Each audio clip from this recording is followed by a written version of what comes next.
Hi everyone, my name is Varsha and welcome to my channel. I was not intending to make this video, but then I think I must speak upon this and let things flow out of my mind because I am feeling very sleepy. 12 बजने वाला है, but I am not able to sleep because there are a lot of things running into my mind. So if I'll have to speak on how my day was today, it wasn't good. It wasn't good at all. There's a lady in my locality. She's a beautician. So I went to her for a haircut today and this is what I got. It's okay. Terrible चीज़ें होती रहती हैं, accidents होता रहता है, but the most annoying thing जो हुआ उसके साथ कि इसके साथ फ्री में बहुत सारी नसीहतें मिल गई जिनकी कोई ज़रूरत ही नहीं थी. And this is not the first time that it has happened to me. ये पहली बार बिल्कुल भी नहीं है. और अब इस टाइप की चीज़ें सुन करके मैं एकदम थक चुकी हूँ. मुझे समझ नहीं आता इस बात का सेंस क्या बनता है. Every other beautician except few और पता नहीं वो कहाँ गायब हो जाते फिर.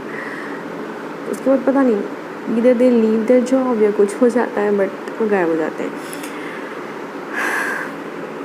सो जब भी मैं उनके पास जाती हूँ पता नहीं वो मुझे ना फेयरनेस की नॉट फेयरनेस की प्रोडक्ट्स बट फेयरनेस का idea and how fairness is so important in a girls life, ये मुझे कन्विंस करने की कोशिश करते हैं. बिकॉज मैं कन्विंस होती नहीं हूँ, ना ही मैं उनके बात पे ध्यान देती हूँ. मैं कम्प्लीटली उनको इग्नोर कर देती हूँ, बट वो लोग फोर्सफुली इस चीज़ को मेरे दिमाग में डालने की कोशिश करते हैं. And this is not something which is very unique. ऐसा भी नहीं है कि बहुत कम लोग हैं ऐसे जिनकी ऐसी सोच है. We all know what kind of society we live in. And यहाँ पे फेयरनेस को लेकर के कितना ज़्यादा ऑब्सेशन है, कितना ज़्यादा ऑब्सेशन है. And this is not normal. ये कोई नॉर्मल नहीं है कि आप किसी को बता रहे हो कि उसका फेयर होना ज़रूरी है to live a happy life, to be successful in life. You know, मैं अभी ये वीडियो बना रही हूँ. I am smiling because of क्योंकि मुझे ख़राब लग रहा है उन लोगों के लिए. सीरियसली जो इस तरीके की बातें करते हैं उनके लिए ख़राब लग रहा है. लेकिन जब ये बातें मुझ तक पहुँची थी, I felt like my head is a pressure cooker and it's just going to burst in a moment, कभी भी. बट मैं अपने ऊपर बहुत ज़्यादा काम कर रही हूँ, स्पेशली अपने एंगर मैनेजमेंट पे. मैं बहुत जल्दी रिएक्ट कर देती हूँ ऐसी बकवास की फालतू बातों पे, जिसकी वजह से मुझे बहुत बड़ा प्रॉब्लम भी हुआ है. प्रॉब्लम क्या हुआ, it was very obvious and natural कि उस टाइप की बकवास बातें करे और मैंने रिएक्ट कर दिया. बट इट हैपन्स कि तुमने गुस्सा क्यों किया, नहीं करना चाहिए था, सच काइंड ऑफ थिंग्स. सो मैं काफ़ी इस चीज़ पे काम कर रही हूँ कि मैं ऐसे रिएक्ट ना करूँ लोगों की फिजूल की फालतू बकवास की बातों पर इन बकवास की बातों का रुकना ज़रूरी है. ये रुकेगा नहीं बट रुकना ज़रूरी है.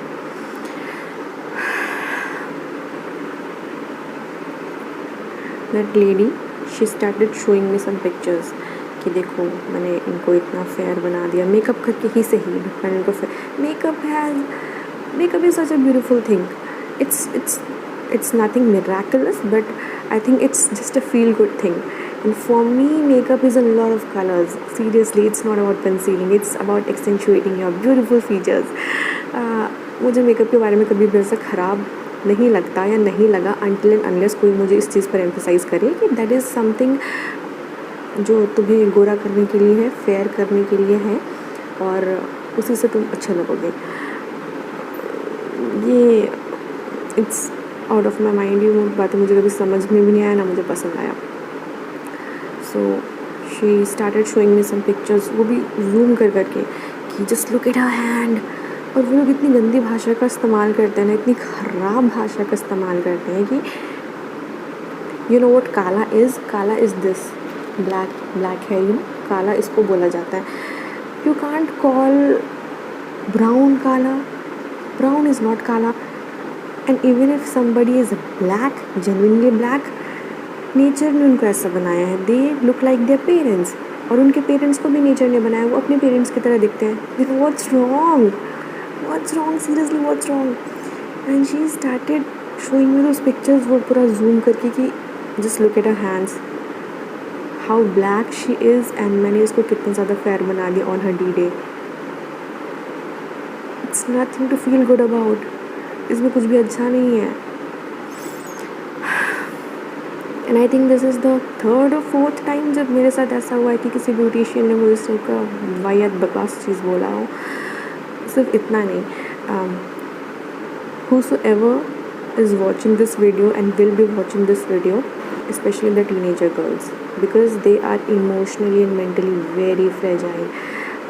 I have been there, और मुझे पता है कि उस समय अगर आपको पता भी है कि ये चीज़ सही नहीं है या इस बात में कोई दम नहीं है, but still you feel bad about it, और एक क्वेश्चन चलने लग जाता है मन में कि what if that person is right, what if that person is right. ऐसा भी तो हो सकता है ना कि मुझे गलत लग रहा है, that person is older than me, more mature than me, तो उसको ज़्यादा इन चीज़ों के बारे में पता है, तो maybe I am wrong, but ऐसा कुछ भी नहीं है। Anybody who is trying to sell you your insecurities, और फिर वो आपको खूबसूरत महसूस कराने की कोशिश करवा रहे हैं, ऐसे लोगों पे भरोसा करना, उनकी बातों को समझदारी मानना is a foolishness. You are doing injustice and harm to yourself, seriously. You know what happens in this kind of situations, especially with me, अगर मैं अपनी बात करूँ, मुझे पुरानी बहुत सारी बातें याद आ जाती है जो इस टाइप का कुछ हुआ हो या मुझे बहुत इतना डीपली अफेक्ट किया हो। एंड जनरली किसी भी इंसान को कोई भी बात बहुत ज़्यादा पेनिट्रेट करता है when they are young, they are very very young. I'll tell you an incident, not an incident, I'll tell you many incidences, okay? So मैं जब छोटी थी, मैंने अपने फ़ोटोग्राफ्स देखे हैं, I was pretty white, I don't know ये सब कैसे होता है। और अगर मैं अपने स्किन कॉम्प्लेक्शन की बात करूँ, अब जितना कैमिलियन अपना स्किन कलर चेंज नहीं करता होगा ना, उतना मेरे स्किन में कॉम्प्लेक्शन का चेंजेस मैंने देखा है। हमेशा ऐसा होता रहता है, मुझे समझ में नहीं आता क्यों होता है, बट मैंने इतना कभी इस चीज़ पर ध्यान भी नहीं दिया। I was white for what reason, या क्यों क्या किसी मुझे नहीं पता, but then when I started growing up, तो मैं फ़ोटोग्राफ्स में पूछती थी, मुझे फ़ोटोग्राफ्स देखने का बहुत शौक था, बहुत अच्छा लगता था। 4-5 साल की थी मैं, and I have been a sensitive person throughout my life, और मुझे बातें याद रहती है, स्पेशली वो जो मुझे बहुत डीपली पेनिट्रेट कर जाए, मुझे याद रहती है। तो मैं 5-6 साल की थी, मुझे याद है, मुझे फ़ोटो एल्बम देखना बहुत पसंद था। मैं देखती थी, तो घर पे कोई आया था, कोई आंटी थी, मुझे एग्जैक्टली याद नहीं कौन था, जो भी है। तो मैं वो फ़ोटो एल्बम देख रही थी, एंड आई टोल्ड हर, सी ये मैं हूँ मेरी दादी की गोदी में। एंड मैं बहुत खुशी से उसको ये बात बता रही हूँ, एंड वो बोलती है, पर ये तो बहुत वाइट है, ये तुम हो? ऐसे हाँ मैं ही हूँ, ये कपड़ा देखो ये मेरा है, ये जब मैं छोटी थी ना तो ये मेरा ड्रेस था। मैंने ऐसा बोला। शी सेड कि क्या हो गया तुमको फिर? मुझे लगा क्या हो गया मुझे। देन शी सेड कि तुम मतलब तुम्हारा कलर ऐसा कैसा हो गया? तो फिर then my grandmother said, अरे दिन भर धूप में दिन भर खेलती रहती है, इसीलिए मतलब ऐसे ये रोस्टेड आमंड जैसा हो गई है। She said it to to shut her mouth. ऐसे किसी गलत इंटेंशन से नहीं बोला था उन्होंने, बट उनका मुंह बंद करवाने के लिए उन्होंने ऐसा बोला। देन शी सेड कि अभी इतने छोटे से धूप पड़ेगा स्किन पे, तो मतलब ये तो आगे जाकर के और भी ख़राब है इसके लिए, you know what I mean. मुझे उस समय ये बात समझ में नहीं आया था, लेकिन मुझे इस बात पे ख़राब लगा कि वो फ़ोटोग्राफ मेरा है, उसमें मैं हूँ, बट शी इज़ सेइंग कि मेरा कलर चेंज हो गया है, दैट इज़ वाई वो मैं नहीं हो सकती हूँ या मैं वो हूँ, ये ऐसे कैसे हो सकता है। दिस अनदर इंसिडेंट, वो yes I was in 7th। तो जनरली जब ऐसे बच्चे 6th 7th 8th क्लास में होते हैं, specially girls, when they hit their puberty, तो सबको बहुत ऐसे मन करता है कि मैं अपने ऐसे हेयर स्टाइल करूँ, वैसे करूँ, ये करूँ। और उस समय I think if you will be able to relate, जितने भी एविएशन या मतलब हॉस्पिटैलिटी वाले करियर्स बहुत फैसिनेटिंग लगते हैं. There is nothing wrong with those careers, but जो रिक्वायरमेंट्स होते हैं कभी कभी उन करियर्स के लिए अभी शायद नहीं भी है, बहुत हद तक नहीं है, या शायद पहले भी नहीं था, या शायद मेरे दिमाग में वो चीज़ डाला गया था, मुझे नहीं पता.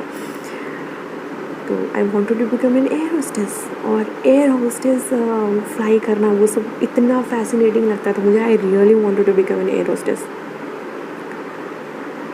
हुआ क्या, there was a person, she was an air hostess. उनकी जो बहन थी उनसे मैं एक दिन मिली अपनी फ्रेंड के घर पे. एंड जब मुझे अपनी फ्रेंड से पता चला कि इनकी जो बहन है वो एयर होस्टेस है, तो मेरी मम्मी भी गई थी मेरे साथ उस फ्रेंड के घर पे. तो मेरी मम्मी उनकी मम्मी से साथ में बैठी थी एंड वी वर ऑल मतलब किड्स, एंड साथ में वो जो दीदी थी. देन आई सेड कि यू नो व्हाट, आपकी बहन एयर होस्टेस है, वाओ, मतलब ये वो ऐसा वैसा मुझे भी बनना है. एक बार तो उन्होंने मुझे से लुक दिया एंड शी सेड तुमको एयर होस्टेस बनना है. आई सेड हाँ. बहुत खुश हो के मैंने बोला हाँ मुझे बनना है. एंड शी सेड कि सब कुछ ठीक है, बट किसी भी तरीके से कुछ भी करके ना बस थोड़ा सा गोरे हो जाओ. और ये बात मेरी मम्मी ने भी सुना. बहुत एम्बैरेसिंग सा सिचुएशन क्रिएट हो गया वहाँ पे,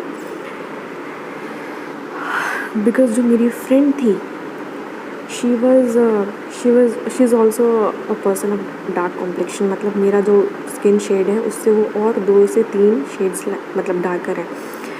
तो उसने फिर वो जो दीदी थी उनको बोला कि अच्छा ऐसा है तो फिर मैं कैसे एयर होस्टेस बनूँगी. देन शी सेड कि तुमको तो और मेहनत करना पड़ेगा, क्योंकि तुमको तो और लाइट होना पड़ेगा ना. और हम दोनों की जो मदर्स थी they got really embarrassed, not because कि हमने इस तरीके से उनसे पूछा, because the kind of answer she gave to us. एक 7th क्लास के बच्चे को 11-12 साल की गर्ल्स को कोई ऐसा बोल रहा है. देन किसी तरीके से उस सिचुएशन को न्यूट्रलाइज़ किया गया, बिकॉज बहुत अनकम्फर्टेबल हो गया था. उस बात का डेप्थ मुझे नहीं पता था, बट एक चीज़ मेरे दिमाग में हिट किया कि I can not become something या somebody because I look a certain way. इतना ज़्यादा उस समय से मुझे कॉम्प्लेक्स आ गया because of my complexion. And you know मुझे ये मोबाइल फ़ोन्स का भी समझ में नहीं आता है. आप जैसे मुझे स्क्रीन पे देख रहे हो, I am actually a shade और even a 2 shades darker than this, seriously. तो फिर वो हो गया. देन मैं घर गई, मेरी मम्मी ने बोला कि अच्छे से पढ़ाई करो, चुपचाप से पढ़ाई करो, ये सब फालतू चीज़ों के बारे में सोचना भी मत कि स्किन कलर लाइट करना है, फिर किसी करियर में घुसना है, फिर ये करना है वो करना है, फिर स्किन कलर दोबारा से डार्क हो जाएगा तो they will throw you out of the job. उस चीज़ ने मुझे बहुत बुरा हिट किया कि यार just because I look a certain वे, मेरा स्किन का शेड एक ऐसा है जो ऊपर से मैं वैसे ही टपकी हूँ, और उसकी वजह से मैं एक पर्टिकुलर करियर चूज़ नहीं कर सकती. 1-2 साल में क्या हुआ, द फॉलोइंग ईयर मेरा एक कॉम्प्लेक्स और ज़्यादा बढ़ता गया कि यार मैं ऐसी दिखती हूँ. और उस पर्टिकुलर स्टेज में होता क्या है कि सब मतलब अपने अपीयरेंस को लेकर कितना ज़्यादा कॉन्शियस हो जाते हैं, स्पेशली स्किन का शेड. क्योंकि उसको इतना ऐसा नहीं, सिर्फ मुझे, सबको बोला जाता होगा, क्या पता कोई फेयर होगा तो उसको ये बोला जाता होगा कि oh my God you are so lucky, तुम्हारे लिए मतलब सारे रास्ते खुले हुए हैं. उनके साथ भी आगे जाके धोखा होता होगा जब उनको पता चलता होगा this is not the reality of life. तो सबके साथ ऐसा होता था. और द वे कुछ इस तरीके से जो उस समय बच्चे एक दूसरे के साथ भी बिहेव करने लग जाते कि अरे यार तुम ऐसे दिखते हो, तुम ऐसे दिखते हो, तुम ऐसे दिखते हो. बहुत ज़्यादा इस चीज़ के पीछे रीज़न ये भी है कि उनको किस टाइप का ट्रीटमेंट मिल रहा है उनके आसपास. मेरे अंदर कॉम्प्लेक्स और ज़्यादा बढ़ गया. हुआ क्या, when I was in 8th मैं बीमार पड़ी. And it was a kind of opportunity for me, seriously. मैं बीमार पड़ी और सॉरी गाइस, मैं रात के बीच में वीडियो रिकॉर्ड कर रही हूँ and everybody is sleeping in my house.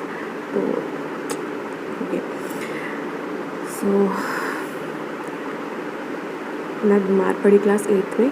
And it was a kind of opportunity for me because मैं एक डॉक्टर के पास जा रही थी और मुझ तक ये चीज़ कहीं से आया था मेरे कानों तक कि there are certain medicine, there are certain drugs जिनको आप एक पर्टिकुलर प्रिस्क्राइब्ड मतलब पीरियड मिलेंगे तो आपका स्किन का कलर लाइट हो जाएगा। मैं चली गई वो डॉक्टर के पास पापा के साथ, मेरे पापा बाहर बैठे हुए थे, मैं अंदर चली गई। सारा चेकअप हो गया, सब कुछ हो गया and I was very curious. वो एक इस टाइप का चीज़ है ना, मेरा बॉडी लैंग्वेज में दिख रहा था। देन वो डॉक्टर ने बहुत अच्छे से पूछा कि आपको कोई प्रॉब्लम है, और बहुत हिम्मत करके मैंने उनसे पूछा, डॉक्टर मेरे मम्मी पापा ना जेनेटिकली फेयर है। जस्ट इमेजिन एक 8th क्लास की बेयरली 12-13 ईयर्स की एक बच्ची ऐसा जाके बोल रही कि मेरे मम्मी पापा जेनेटिकली फेयर हैं। मेरे को हंसी आता है कि यार मैंने सच में ऐसा कुछ किया लाइफ में। मैंने उनको बोला कि बहुत सीरियसनेस के साथ बोला कि मेरे मम्मी पापा जेनेटिकली फेयर है, मेरी बहन भी फेयर है। देन मेरा complexion, doctor there some problem, can you please give me some medicine जिससे ये ठीक हो जाए। और वो डॉक्टर ही give me a weird look, he was like ऐसे, जैसे वो डॉक्टर ने मुझे वैसा स्टेयर किया ना, उस समय तो नहीं बट कुछ सेकंड्स में मुझे रियलाइज़ हुआ कि यार क्या बोल दिया मैंने, मतलब सीरियसली क्या बोला मैंने डॉक्टर को।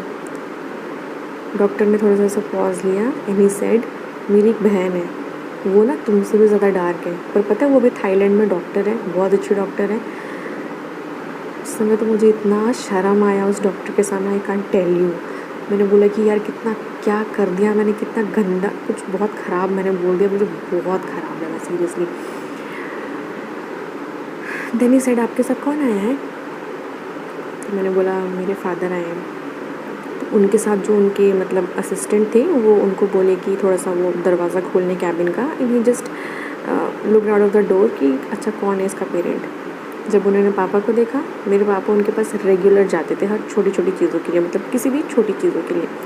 एंड ही सेड, अच्छा वो तुम्हारे पापा है, तुम उनकी बेटी हो? और तब तो मुझे लगा कि यार पहचान लिया, पापा तो आते हैं इसके पास हमेशा। फिर ही was like okay okay okay. मैंने बहुत हिम्मत करके फिर से उनसे बोला कि डॉक्टर प्लीज़, मैंने जो भी कुछ बोला ना, प्लीज़ मेरे पापा को मत बताना, प्लीज़ एकदम बिल्कुल मत बताना, because my father he is a kind of father. उन्होंने कभी भी ये सब बात ना मेरे आसपास आने भी नहीं दिया, मतलब जैसे कोई बात कर रहा है ना इस टाइप का फालतू बात, और मैं वहाँ पे बैठी हूँ, अगर मैं खेल रही हूँ, मैं कुछ भी कर रही हूँ, वो डांट के भगा देते थे कि यहाँ बकवास बात चल रहा है, तुम यहाँ पे क्या कर रही हो, तुम जाओ यहाँ से, ये सब कोई काम का बात नहीं, फालतू बात है, निकलो यहाँ से। और मेरे को तो लगा कि यार अगर डॉक्टर ने ये बात पापा को बता दिया, डांट पड़ेगा वो सब सेकेंडरी चीज़ है, बट यार उनको दुख पहुँचेगा कि मैं इस टाइप की चीज़ें अपने जहन में उतार रही हूँ, ये तो खैर अलग बात है। एंड जो बेइज्जती होगा ना मेरा, because I was not this sort of a person in my father's eye, so मेरे को बहुत ख़राब लगने लगा। देन मैंने बहुत हिम्मत करके वही डॉक्टर से बोला कि प्लीज़ डॉक्टर, ये बात मेरे पापा को मत बताइएगा प्लीज़। एंड ही सेड कि अगर आप दोबारा ऐसा नहीं सोचेंगे तो can you assure me? I said हाँ। उस समय तो डर इतना ज़्यादा था कि आई सेड हाँ बिल्कुल, आई एम अश्योरिंग यू, मैं कभी भी इस टाइप का कोई बात नहीं सोचूंगी। घर गई, कुछ दिन वेट किया कि यार पापा फिर दोबारा वहाँ पे अपना बीपी चेक, वेट चेक ऐसा कुछ करने जाएंगे तो क्योंकि डॉक्टर बताना दे। पापा नेक्स्ट टाइम गए, आई थिंक यही 8-9-10 दिन के बाद, और जब वो नॉर्मल लौटे वहाँ से कि उनके मन में कोई वैसा खटक नहीं है, मैं बहुत रिलीफ फील करने लगी कि थैंक गॉड डॉक्टर ने नहीं बताया, अभी नहीं बताया तो कभी नहीं बताएंगे। वो इंसिडेंट हो गया। उसके बाद फिर जैसे धीरे धीरे मैंने अपने आसपास देखना स्टार्ट किया कि नहीं, ये सबसे कुछ फ़र्क नहीं पड़ता है, सच में कोई फ़र्क नहीं पड़ता है। ये बस अगर आपको इस चीज़ के बारे में बहुत अच्छा फील हो रहा है तो ठीक है, नहीं भी हो रहा है तो कोई फ़र्क नहीं पड़ता है, सच में कोई फ़र्क नहीं पड़ता। It has nothing to do with your success, your career, your happy married life, obviously नहीं, कुछ भी नहीं। टाइम लगा मुझे इस चीज़ से बाहर निकलने में। I think when I was in may be 11th और 12th, तब से मुझे ना ऐसा कोई फ़र्क नहीं पड़ने लगा, सच में नहीं पड़ने लगा। और लेकिन उसके पहले तक पड़ता था। एक फ़ेज़ था जब बहुत ज़्यादा फ़र्क पड़ता था, फिर धीरे धीरे वो फ़र्क पड़ना कम हुआ और उसके बाद बिल्कुल भी फ़र्क नहीं पड़ने लगा। लेकिन जब इस टाइप की चीज़ों को मैं देखती हूँ अपने आसपास, मुझे सच में बहुत बहुत ज़्यादा ख़राब लगता है। बिकॉज़ जब मैंने प्लेसेस स्विच किया फॉर माई स्टडीज़, मुझे लगा शायद चीज़ें बदल जाएगा। Maybe this has something to do with the education of the person जो मतलब इस टाइप की बातें करता है। I was wrong. This is a mentality, एक मैंटालिटी है, ये किसी भी इंसान के अंदर हो सकता है। And I have had people in my life, not exactly in my life, but वो एक छोटा सा फेज़ के लिए था, where people have told me कि एक्चुअली वो सेल्स पर्सन थे। और काफ़ी वो लोग पोलाइट, हम्बल और रिस्पेक्टेड मैनर में बात करते हैं, तो आप उनसे वैसे कुछ गलत तरीके से बोल भी नहीं सकते कि what the F you are saying. वो लोग यहाँ तक बोल चुके हैं कि यू नो वाई, मतलब अच्छे से सारा चीज़ें बताते you know what, you know about this world, आपको पता है ना किस टाइप का दुनिया चल रहा है और what are the things that are going around in this world, specially jobs में और ये वो ऐसा वैसा बकवास। You will be a mediocre if you are not fair.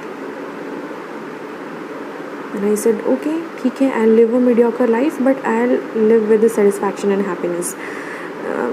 इस चीज़ के पीछे भाग के जो कभी हो नहीं सकता, जो मुझे नहीं चाहिए, जो मेरा है ही नहीं, कोई पॉइंट ही नहीं है, कोई पॉइंट नहीं है। मुझे नहीं पता ये वीडियो कौन देखेगा, नहीं देखेगा, या किस तक जाएगा, नहीं जाएगा, but to all the teenager girls, young girls, very young girls, okay, please इस टाइप की चीज़ों से दूर रहो। कोई भी अगर आपको ऐसा फालतू बकवास वाहियात बात बोल रहा है, कोई भी, चाहे आपका फैमिली मेम्बर हो, सिबलिंग हो, फ्रेंड्स हो, एनीबॉडी, बहुत ही घटिया बात कर रहे हैं वो लोग। इस बात में कोई बेस नहीं है, कोई स्ट्रेंथ नहीं है इस बात में। किसी का भी स्किन का colour, the way they look, उसके बाल कितने बड़े छोटे, अरे हाँ, इसके लिए भी मुझे थोड़ा सा, और किसी ने नहीं, उस पर्टिकुलर ब्यूटिशियन ने कहा कि you have such nice long healthy hairs, why are you cutting them off. मेरे बाल हैं, मैं छोटे रखूँ, बड़े रखूँ, मैं नहीं रखूँ, इससे क्या फ़र्क पड़ता है? कोई फ़र्क नहीं पड़ता। आपको जैसे रहना आप वैसे रहिए, बस। तो ये सब फालतू बातों से ना कोई फ़र्क नहीं पड़ता है। तो अगर आपको आपका फ्रेंड, पड़ोसी, सिबलिंग्स, इवन पेरेंट्स, ठीक है, इसमें कोई झुकलाने वाला या झूठा बात नहीं है, if they are telling you that you look a certain way, your skin colour is of an undesirable shade, ऐसा कुछ भी, and because of that you can't live a happy life, ये बकवास है, ये बहुत बड़ा बकवास है। It may hit you for a moment at a point, but trust me, इस बात में कोई भी दम नहीं है, सच बता रही हूँ। और जिन लोगों का इस टाइप का मानसिकता होता है ना, they are actually very sad people from inside. बात ये है कि दे आर फेयर या फिर जो भी इस टाइप की चीज़ें हैं, वो उस चीज़ से खुद खुश नहीं है, संतुष्ट नहीं है, अपने आप से खुश नहीं है, इसीलिए वो इस टाइप की बातें करते हैं। That is what I have seen. बाकी what I feel is nature is the most superior thing in this universe, what I believe. If you have been made this way, अरे यार, you just look like your parents, you are a combination of your parents, just feel good about that. हाँ, इसमें बुरा क्या है? Seriously में कुछ बुरा नहीं है, बट ख़राब इस बात का लगता है कि सोसाइटी में छोटे बच्चे हैं, ठीक है, टीनेजर गर्ल्स हैं, जिनका दिमाग, दिल बहुत फ्रेजाइल है। चलो, मुझ तक आया, मुझे गुस्सा आया, मुझे बुरा नहीं लगा, मुझे गुस्सा आया, बहुत ज़्यादा गुस्सा आया। गुस्सा इस बात से आया कि यार मुझे बोला, ठीक है, टकरा कर निकल गया, कुछ चीज़ें मुझे वापस याद आया, और वो याद आने का रीज़न भी यही था कि यार there are more people like me. जब मैं जिस पॉइंट पे कहीं थी, कोई और भी तो होगा, उसको अगर कोई ऐसे बोलेगा कैसा लगेगा?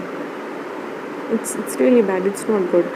अगर कोई और भी ऐसा वीडियो देख रहा है जिसको लगता है कि गोरापन होने से लाइफ बहुत खुशहाल हो जाता है, बहुत सक्सेसफुल हो जाता है, आप अपने आसपास देख लीजिए, आप अपने आसपास देख लीजिए, किसी को बताने की कोई ज़रूरत नहीं है। आप जैसे हैं खूबसूरत हैं, और आप जब तक इस चीज़ को एक्सेप्ट नहीं करेंगे ना, वो लोग आके आपको हर्ट करके चले जाएंगे, और आप कभी भी आप यार कुछ भी करा लो, कुछ भी करवा लो, अगर आप इस दुनिया के सबसे खूबसूरत इंसान भी हो ना, और अगर आपको खुद ही इस चीज़ में विश्वास नहीं है, you will never be satisfied of how you look, seriously. बस इतना ही बोलना था। मेरा दिमाग हल्का हो चुका है। Now I will sleep. Good night, bye bye, and I will see you in the next video. Bye. हाँ, stay, no, you will stay healthy if you will be happy, so stay happy and stay healthy. Bye.